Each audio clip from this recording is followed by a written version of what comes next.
que o amor do nosso Senhor Jesus Cristo esteja conosco nesse momento. Pedimos mais uma vez a assistência aos amigos espirituais da casa. E coube a mim hoje fazer a explanação do capítulo Bem-aventurados os pobres de espírito, item 1 e 2.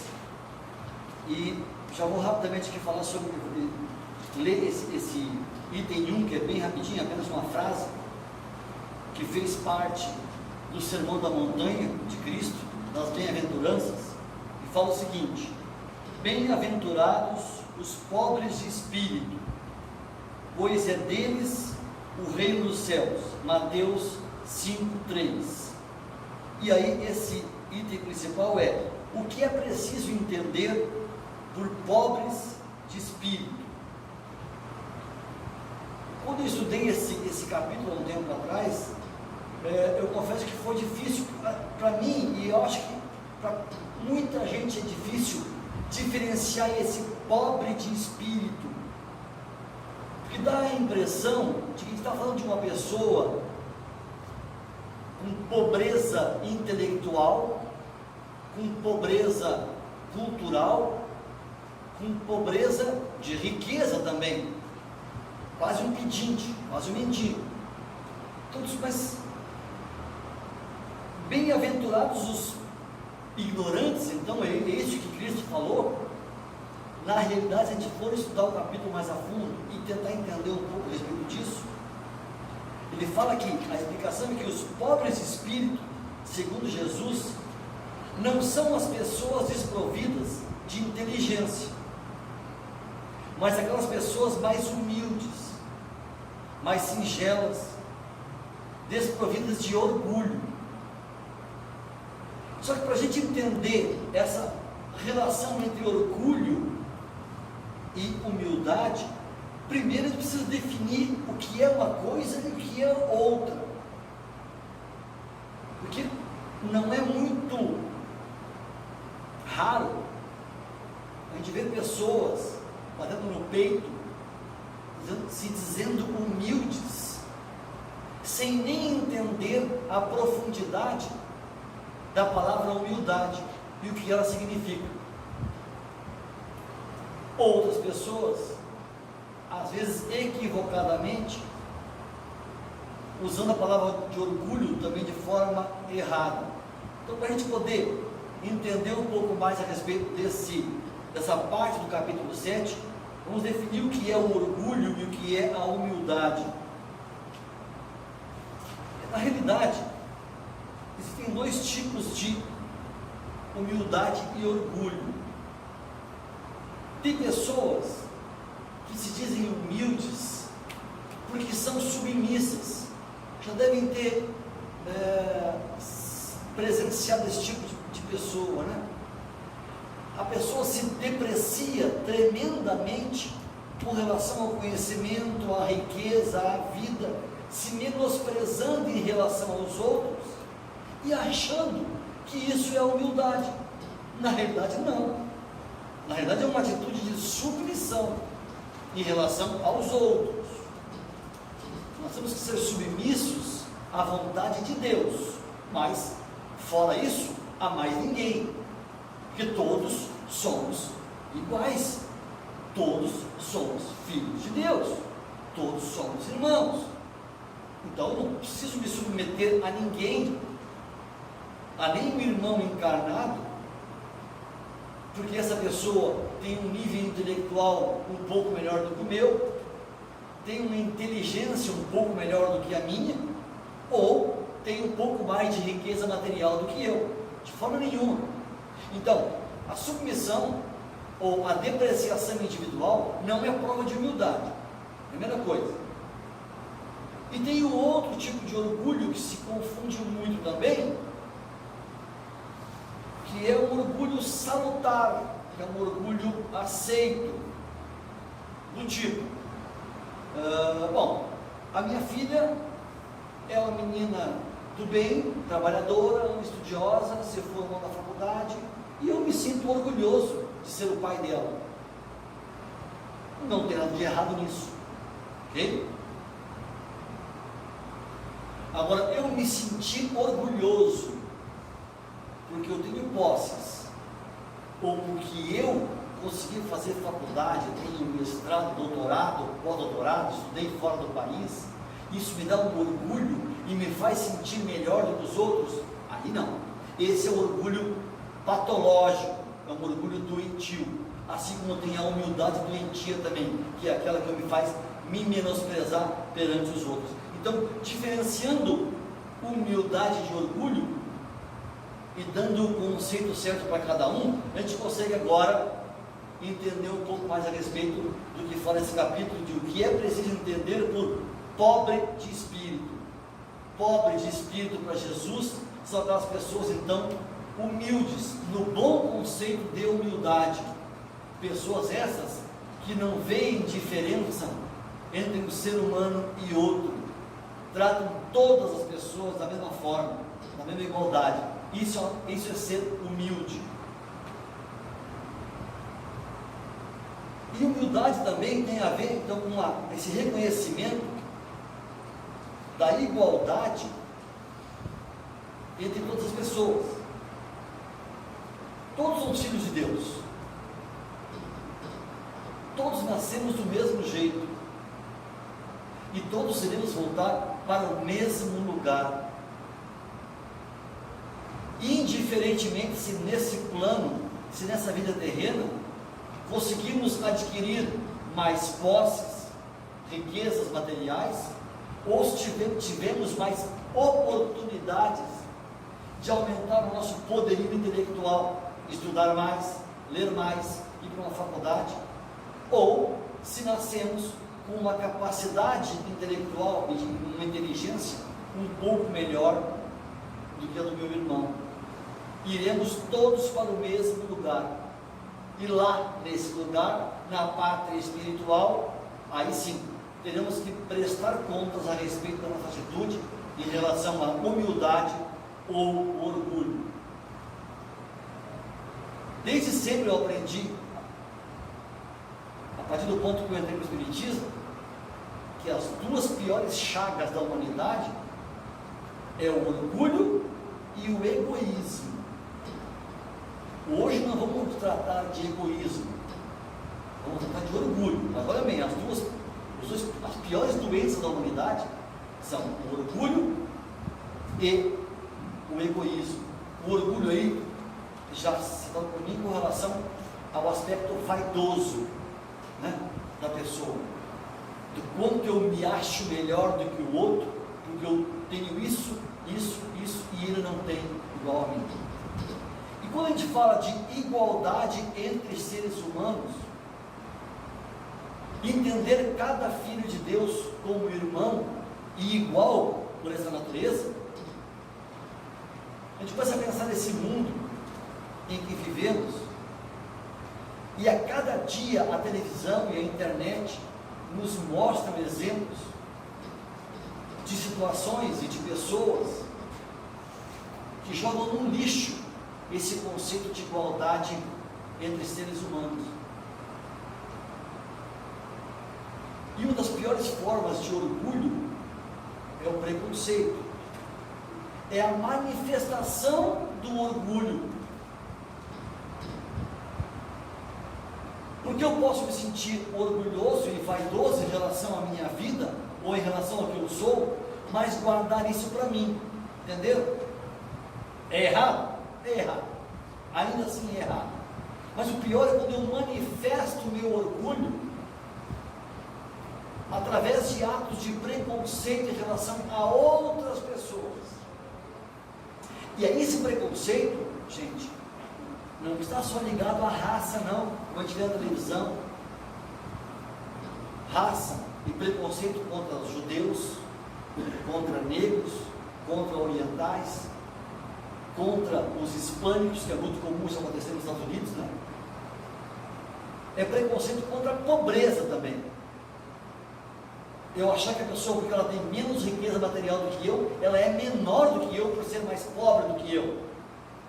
É a pessoa que tem uma capacidade intelectual menor do que a minha, e eu achar que ela é pior do que eu por isso. eu achar que uma pessoa não teve condições de estudar tanto quanto eu, e por isso eu acho essa pessoa pior do que eu. Isso é a pior forma de orgulho que existe, porque é o preconceito, é a manifestação verbal ou de atos, através do preconceito, que eu mostro que eu sou todo orgulho. Então, nós estamos minados disso todos os dias. A sociedade mundial está minada desse preconceito, dessa pior forma de orgulho que existe, contra a orientação sexual, raça, cor, credo e situação financeira. E isso acontece todos os dias, a cada minuto.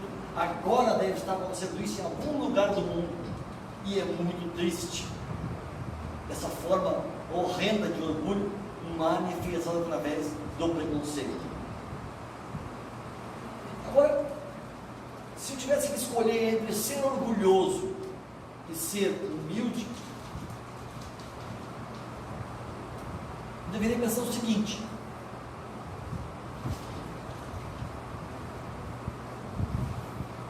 ser humilde, optar por ser humilde, é muito mais inteligente do que optar por ser orgulhoso. Porque eu, sendo humilde e eu tomando uma atitude de humildade, eu vou me dar a oportunidade de crescimento. Se isso fica fácil de entender, quando eu me coloco numa posição de humilde, eu assumo que eu não sei tudo que eu deveria saber. E agindo assim, eu vou me dar a oportunidade de crescer e de conhecer mais, e de ouvir as pessoas, e de aprender com os outros. Ou seja, o humilde tem muito mais ganho na vida do que o orgulhoso, do que o vaidoso, do que o arrogante. Porque o humilde sempre vai aprender mais. Já dizia o filósofo lá na Grécia, né? Só sei que nada sei. Com essa atitude eu vou dizer o quê? Eu estou apto e ávido por conhecimento, eu quero aprender, e eu preciso me relacionar com pessoas para aprender com essas pessoas. Só que eu preciso entender que eu estou numa posição abaixo, não acima dos outros, para poder aprender com os outros.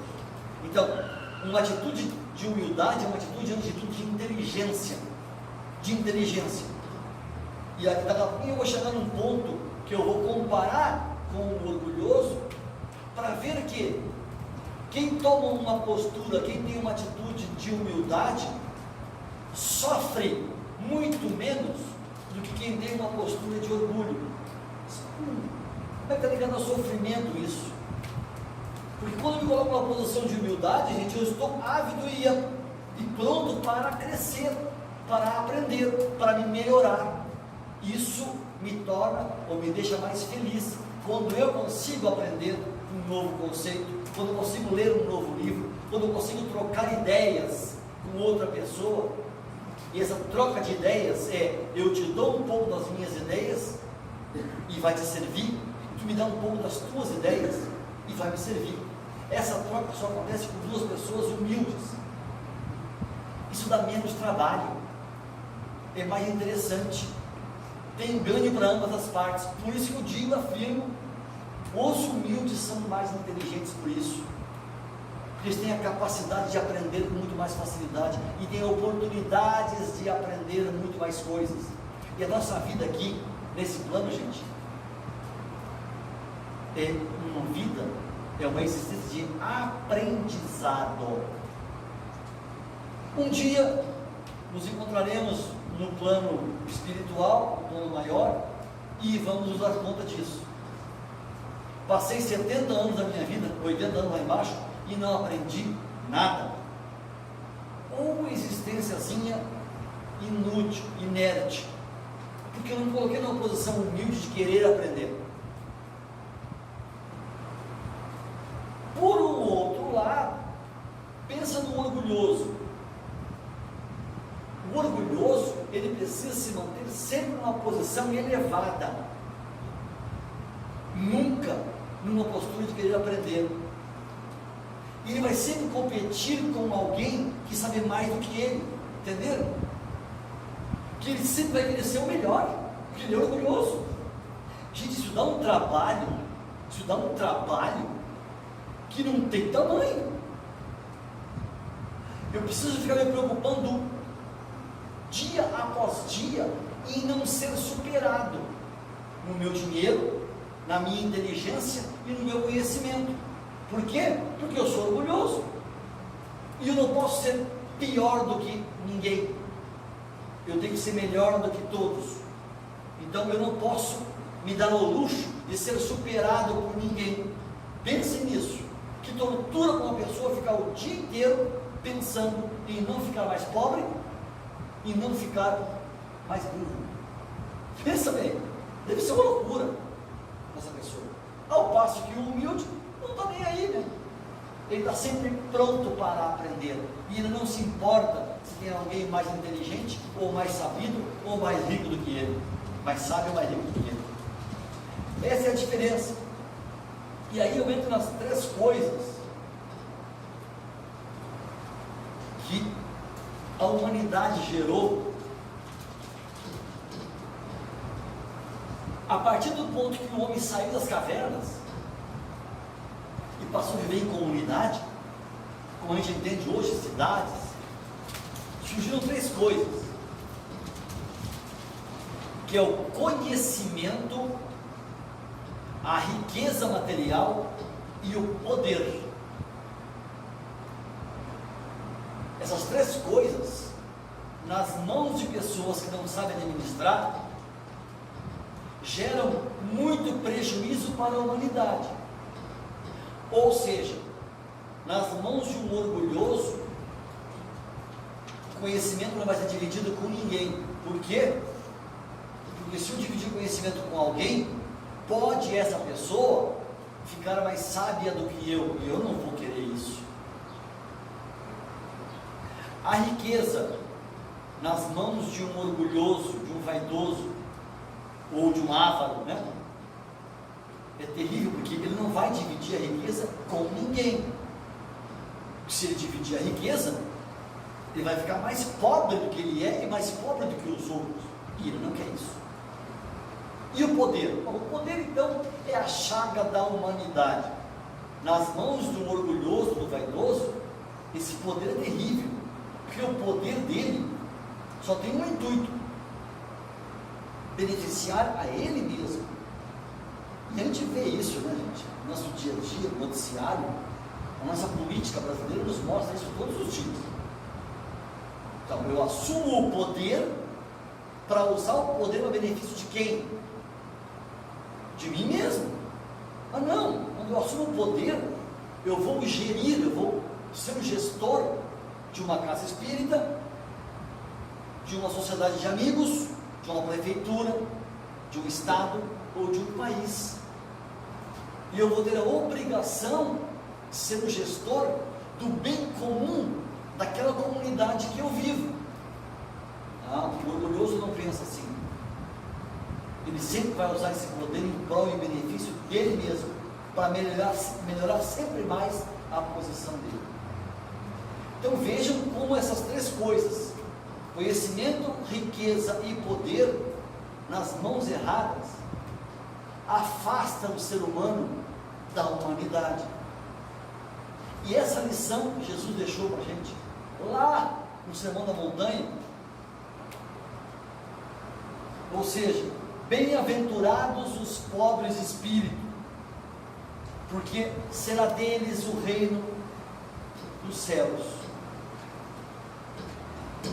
Os pobres de espírito, que na ideia de Jesus são os humildes, essas pessoas vão utilizar essas três riquezas, vamos dizer assim, da humanidade, que é o conhecimento, o bem material e o poder, para ajudar os outros. E a gente também tem muitos exemplos assim. Esse pobre de espírito, ele vai pegar o conhecimento que ele adquiriu e vai dividir entre os outros, porque ele é um pobre de espírito, de acordo com o que Jesus falou. Ele é um humilde. Esse pobre de espírito, ele vai pegar a riqueza e vai dividir de forma irmanamente. Ele vai dividir a riqueza, ele vai ajudar o próximo, vai ajudar o necessitado, ele vai praticar a caridade material nesse caso aqui. E o pobre de espírito, porque ele é humilde, ele vai usar o poder, quando estiver na mão dele, para administrar o bem comum, para tornar a vida de cada um mais feliz. Então o humilde usa o poder para ajudar a todos, usa a riqueza material para ser caridoso, e usa o conhecimento para melhorar o conhecimento dos outros. Veja a diferença entre o humilde, pobre de espírito, e o orgulhoso, quando ele se depara com essas três coisas. É muito difícil de entender porque alguém tem tanto e não divide com quem mais precisa.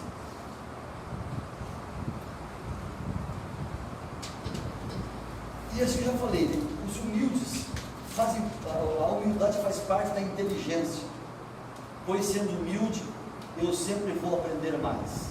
E como nós, espíritas, estamos nesse plano para evoluir e para aprender todos os dias, sejamos humildes, sejamos inteligentes, porque só sendo humilde, só sendo pobre de espírito, nós vamos conseguir conviver com o irmão e receber desse irmão o conhecimento que ele pode dividir comigo. Ninguém é tão sábio que não possa aprender nada, e ninguém é tão ignorante que não possa ensinar alguma coisa. E isso só acontece com o convívio e com a possibilidade de eu abrir meu coração para o outro, dizendo: me ajuda, me ensina, troca comigo do que tu sabe. Eu faço a mesma coisa. Então nós, como espíritas, temos a obrigação de evoluirmos moralmente e intelectualmente. E só vamos conseguir isso se nós formos verdadeiramente pobres de espírito, ou seja, humildes. É isso que Jesus nos ensinou lá no Monte das Oliveiras, nas bem-aventuranças, e eles deveriam praticar isso todos os nossos dias. E antes de encerrar, eu proponho a todos nós que nós oremos por todas aquelas pessoas que a gente conhece ou que não conhece e que ainda não entenderam que só os pobres de espírito vão ter o reino do céu. Oremos por essas pessoas que não acreditam na vida após a morte, não acreditam na reencarnação e infelizmente estão passando por essa vida uma vida de abastança, de orgulho, de riqueza, de avareza e de vaidade, e vão sofrer muito. Então a nossa postura como espíritos é orar por essas pessoas que infelizmente ainda não entenderam essa questão tão crucial que o Pai nos ensinou, que é a humildade e a pobreza de espírito. Muito obrigado a todos, que tenham uma boa semana e vamos com Cristo.